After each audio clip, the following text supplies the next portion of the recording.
Hey guys, it's Nick. I'm here on location in downtown Manhattan, right by the World Trade Center.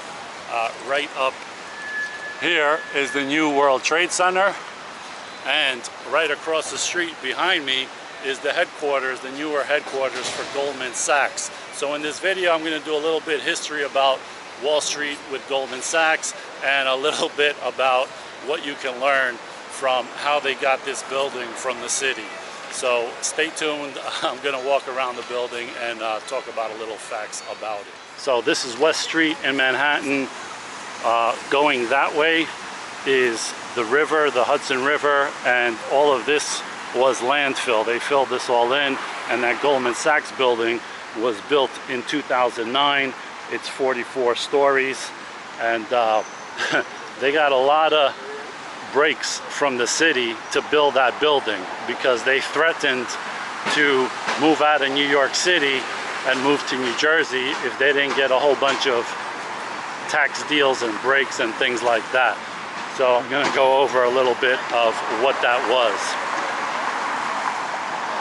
So just so you know, Goldman Sachs headquarters used to be on 85 Broad Street, going that way, but they wanted to move their headquarters. They wanted originally to move to their building that they built in Jersey City, which is just across the river, and they built this really nice building in 2004. And the reason they didn't move was because all the people that made the most money for Goldman Sachs, the traders and all these guys, nobody wanted to move or commute to Jersey City. So because of that, that's kind of like back office stuff, or maybe they're leasing it out now, I don't know. But that plan didn't work out, and so they wanted to move to this location here, which I used to work in this building right here on like the 11th and the 13th floor. So I watched the whole building be constructed back in the mid-2000s when this was a parking lot.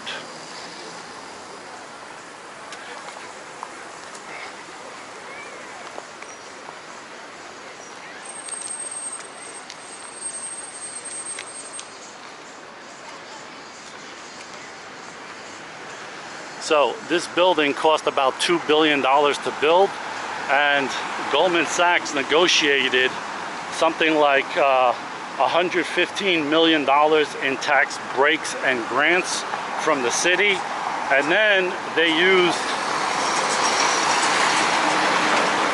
$1.65 billion in Liberty bonds, which were bonds created after 9/11 to redevelop areas down here that have been, you know, affected by 9/11 and all of that.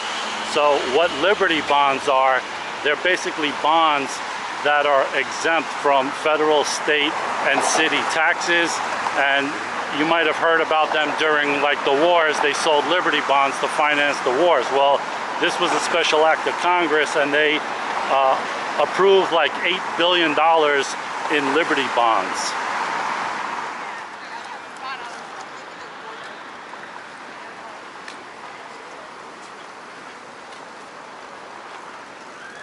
Now, the strange thing about that $8 billion in Liberty bonds is how it was spent.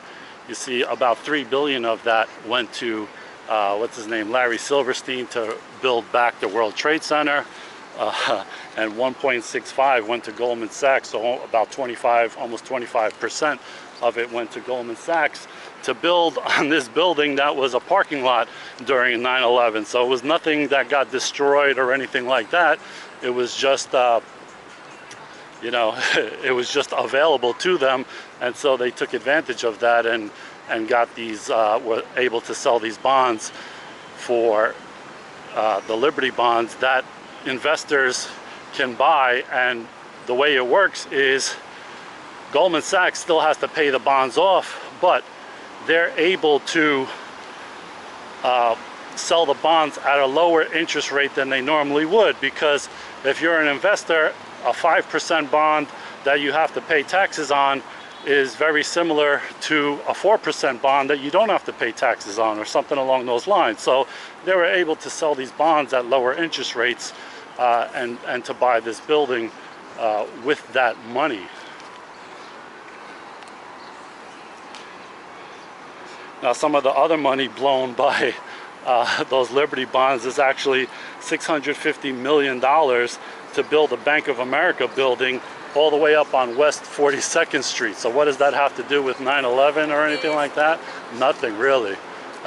So that's, you know, showing how some of that money got wasted. But Goldman Sachs, not only did they get the Liberty bonds and the tax breaks, 115 million, but they also convinced New York City and New York State that if they didn't do certain, you know, infrastructure upgrades around here that they agreed to by 2009, when the building was supposed to be finished, then Goldman Sachs would get a penalty from New York State of like 160 million in taxes and another 160 million in foregone leases that they don't have to pay, because this land is leased by, I think, by the Port Authority or something like that. So they don't own the land, and they were paying rent. And you know, when that news came out in the press, it kind of looked bad on Goldman Sachs that they're taking a lot from the New York City and state governments. They're already getting a handout, even though they make billions of dollars of profit a year. So I guess they kind of renegotiated that where they wouldn't stick it to them as bad, I guess. But yeah. And so looking at this building, I remember watching this being built, and I heard a big crash one day. I heard it all the way up on whatever 11th, 13th floor. There was a crane that had like this strap with all these, I don't know, metal beams or something like that, and the strap broke and it fell on a construction trailer below and crushed the legs of an architect and crippled them. And I was like, I thought another plane hit the towers or something like that when I heard that big crash down. But yeah, so this building didn't go that smoothly. Glass has fallen from the building. They also dropped a beam in the children's play field next door, and a hammer fell onto a taxi downstairs from like 20 stories or something like that. So a lot of little problems, but in the end, Goldman Sachs got their building, and while they're making billions of dollars in profits, they got all these goodies from the government, which is basically me and you. And so they say that the lost taxes the federal government gave up is about $1.2 billion from this deal alone. So why am I talking about this, and what's the moral of the story here? The reason I'm talking about this is because you see a lot of news stories that financial companies, you know, they upgrade this stock, or they say silver's going to go higher, or they say buy oil or whatever, and Goldman recommends investors get in this, that, or the other thing. Goldman is not in the business, or any other investment banker or finance company, they're not in the business of making money for you who just reads Yahoo Finance or whatever and thinks that they're going to get free information from Goldman Sachs. Matter of fact, back in the late 2000s, a guy quit Goldman Sachs, and he wrote an article and said that he was disgusted because some of the people in the London office of Goldman Sachs used to refer to their clients as Muppets, and would try to get as many Muppets as they could find. And what a Muppet is an unsophisticated client. And so they would try to find the most unsophisticated clients they could find, like some pension fund or teachers fund in Alabama or something like that.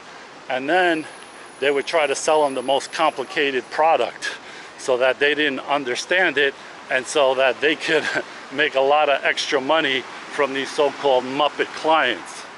So if they call their own clients Muppets that are actually paying them, what do they think about the people that they're giving this free information out to in CNBC or Yahoo Finance or whatever articles? And like I said, it's not just Goldman, it's all of these places.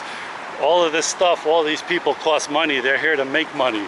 So when you hear one of these places recommending some investment, you would probably do better to take the opposite side, because usually if they say buy something, it's because they need to get rid of something. If they say sell something, it's because they're accumulating something. So that's kind of how it works here on Wall Street, and these buildings don't get paid and bought from giving out free advice.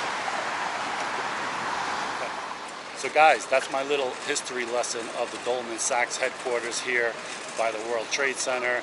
And a little lesson you should take is take all free financial advice with a grain of salt, because somebody is trying to make money off of you, not trying to give you information for free for you to get rich.